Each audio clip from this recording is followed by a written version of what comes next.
ikaze mu kiganiro cyacu cy'ubuzima cy'uno munsi ndetse ikaze mu nama y'ubuzima. Reka rero mbasuhuze kandi mbifuriza kugira ibihe byiza ndetse mbifuriza kugira ubuzima bwiza.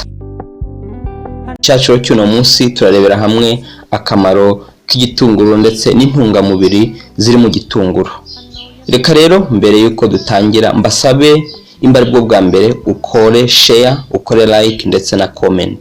Ibi biradufasha bigatuma dutera imbere, ndetse iyo wakoze share no kuvuga ko uba wakaje iki kiganiro kuba ku nshuti n'abavandimwe, bityo bigatuma abantu benshi bakurikirana ibiganiro byacu, bigatuma rero dutera imbere kandi tugakomeza gukora ibiganiro byiza ndetse bifite akamaro, ndetse bifitiye akamaro umubiri wacu ndetse n'ubuzima bwacu. Igitunguru rero bavuga ko cyatangiye gukoreshwa n'abagiriki ndetse n'abaroma kandi n'abanyegiputa, kikaba cyarakoreshejwe mu gikoni ndetse cyakoreshejwe nk'umuti. Zimwe rero mu ntungamubiri ziboneka mu gitunguru nuko igitunguru gifite protein ihagije ndetse gifite amafibers kandi gifite na carbohydrates. Uretse ibyo, igitunguru kirakize muri vitamine. Izi ni vitamine B, harimo B1, B2, B6 na B12. Ndetse kandi nanone igitunguru gifite vitamine C, ikaba ariyo mpamvu igitunguru gifite ubushobozi bwo kurinda indwara ndetse gifite ubushobozi bwo gutuma umubiri ugira ubudahangarwa buhagije. Kandi nanone igitunguru gifite vitamine E cyangwa se vitamine E mu kinyarwanda. Nuko nanone igitunguru gikize mu myunyungugu, kandi nanone igitunguru kikaba gikize mu butabire. Bityo rero igitunguru gifite intungamubiri nyinshi ndetse zifitiye akamaro umubiri ndetse n'ubuzima bwacu. Igitunguru rero nanone gifite akamaro ku buzima. Igitunguru gifite ubushobozi bwo kurinda indwara zose zo mu gice cy'ubuhumekero, harimo inkorora ndetse harimo n'ibicurane, ndetse aha hakaba harimo niyo bita bronchial asthma. Bityo rero iyo wagikoresheje neza gishobora kukurinda izi ndwara, cyane cyane iyo wagikoresheje ari kibisi, ukaba wagikoresheje muri salade. Nanone nuko igitunguru gifite ubushobozi bwo gutuma amaraso atembera neza. Iyi ni good circulation of blood. Bityo bigatuma rero gishobora kurinda amaraso kwibumba. Kandi nanone igitunguru nuko gifite ubushobozi bwo kurinda indwara z'impyiko mu buryo bwo kongera inkari. Igitunguru cyongera inkari, bityo wajya kunyara ugasohoramo imyanda nyinshi. Muri ubwo buryo rero kikaba aribwo kikurindamo indwara z'impyiko.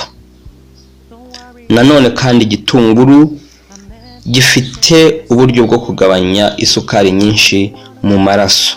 Kandi nanone ubushakashatsi bwakorewe muri Ubushinwa bwerekana ko kurya igitunguru kibisi ndetse na garlic mbisi bishobora kugabanya uburyo bwo kurwara kanseri, cyane cyane iyi ni kanseri yo mu nda. Igitunguru rero gifite akamaro ku mubiri ndetse ku buzima, kuko gifite intungamubiri nyinshi ndetse gifite n'ibintu byinshi bifite ubushobozi bwo kurwanya indwara nyinshi, harimo indwara ziterwa na bacteria, indwara ziterwa na virus, indwara ziterwa na fungus. Bityo rero bikaba ari byiza ko igitunguru gikoreshwa cyane cyane ari kibisi.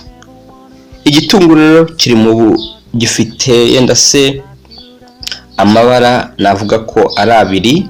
Hari igitunguru hanze kiba gisa n'umuhondo, noneho imbere kikaba gisa n'umweru. Hari n'ikindi cy'umutuku.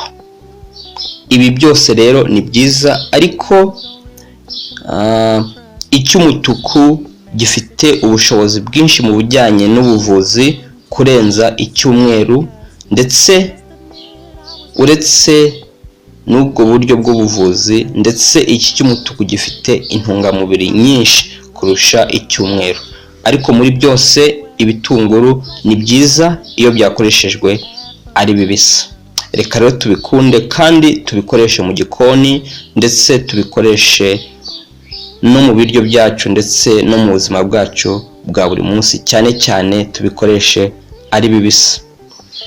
Ndabashimiye rero ku bwitanzi bwanyu ndetse n'urukundo mukomeje kutwereka buri munsi, ndetse tubabwira ko natwe tubakunda kandi tubishimiye, ariyo mpamvu buri munsi dukora ibiganiro byiza kandi bifite akamaro.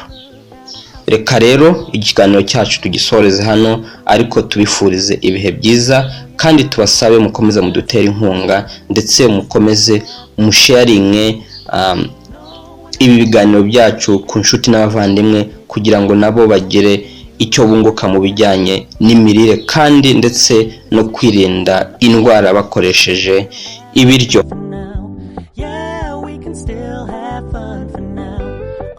Rero umuvandimwe wanyu John Nyandwi, murakoze.